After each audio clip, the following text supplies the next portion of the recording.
ఈ snack recipe ఒకసారి చేసి పెట్టుకున్నాం అనుకోండి 4-5 డేస్ వరకు పిల్లలు మధ్య మధ్యలో అడిగినప్పుడల్లా ఇవ్వచ్చు అండ్ ఇష్టంగా తింటారు. హలో అండి, నమస్తే, welcome back to my channel Meenu's kitchen and tips. ఈ వీడియోలో పిల్లలు బాగా ఇష్టపడే స్నాక్ రెసిపీని ఎలా ప్రిపేర్ చేయాలో చూద్దాము.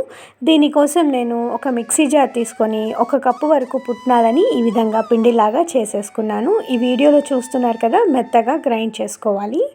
నెక్స్ట్ ప్రాసెస్లో ఒక మిక్సింగ్ బౌల్ తీసేసుకొని దాంట్లో ఒక 2 కప్పుల వరకు బియ్య పిండిని తీసుకుంటున్నాను. ముందుగా గ్రైండ్ చేసి పెట్టుకున్న పుట్నాల పిండిని కూడా దీంట్లోనే వేసుకుంటున్నాను. ఇప్పుడు దీంట్లోనే రుచికి సరిపడా కారాన్ని వేసుకుంటున్నాను. కారం ఒక 2 స్పూన్స్ వరకు వేసుకున్నాను. అలాగే ఉప్పును కూడా ఒక 1.5 టీ స్పూన్ వరకు వేసుకున్నాను. కొద్దిగా పసుపు, 1 టేబుల్ స్పూన్ నువ్వులు, 1 టేబుల్ స్పూన్ వాము, 1 టీ స్పూన్ వరకు జీలకర్రని, కొద్దిగా ఇంగువని వేసేసుకొని ఇప్పుడు దీంట్లోనే బాగా వేడి చేసుకున్న నెయ్యిని వేసుకుంటున్నాను. ఈ నెయ్యి వచ్చేసి ఒక 4 to 5 టేబుల్ స్పూన్స్ వరకు ఉంటుంది. నెయ్యి వేయడం వల్ల ఏంటంటే బాగా కరకరలాడుతూ నూనె ఎక్కువ పీల్చుకోకుండా బాగా వస్తాయి.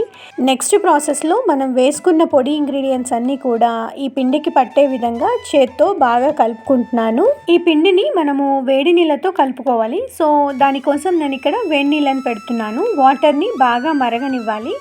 ఇలా బాగా మరిగిన నీళ్ళని ఈ పొడి పిండిలో వేసేసుకొని ఫస్ట్ గరిటెతో కలుపుకుంటున్నాను.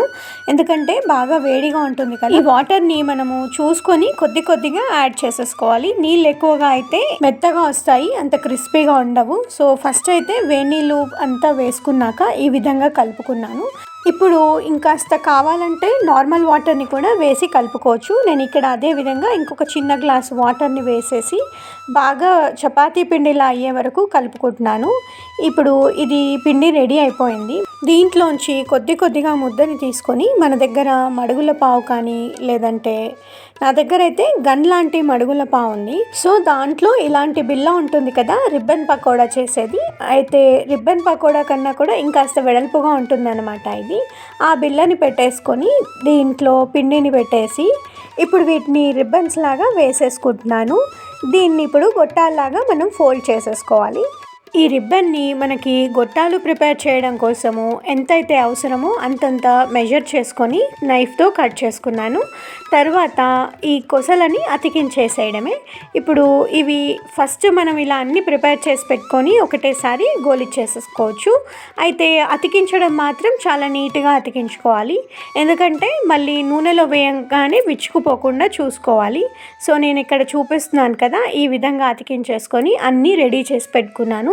మిగతా పిండితో కూడా గొట్టాలని ప్రిపేర్ చేసుకునే లోపు స్టవ్ పైన కడాయి పెట్టుకొని ఆయిల్ వేసి వేడి చేసుకోవాలి. నేను కడాయిలో ఇవి మునిగే విధంగా ఆయిల్ని వేసి పెట్టుకున్నాను.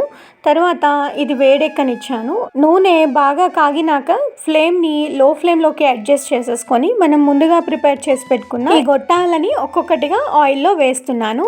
ఇందులో వేయంగానే మనం అసలు కదలపకూడదు, ఎందుకంటే అవి విచ్చుకుపోతాయి. సో కాస్త వేగాక వాటిని మనం జాలి గరిటతో అటు ఇటు కదుపుకోవాలి. ఇవన్నీ ఆయిల్లో వేయడం అయిపోయాక మనము ఫ్లేమ్ని కాస్త మీడియం టు హై ఫ్లేమ్కి అడ్జస్ట్ చేస్తూ వీటిని బాగా వేపుకోవాలి.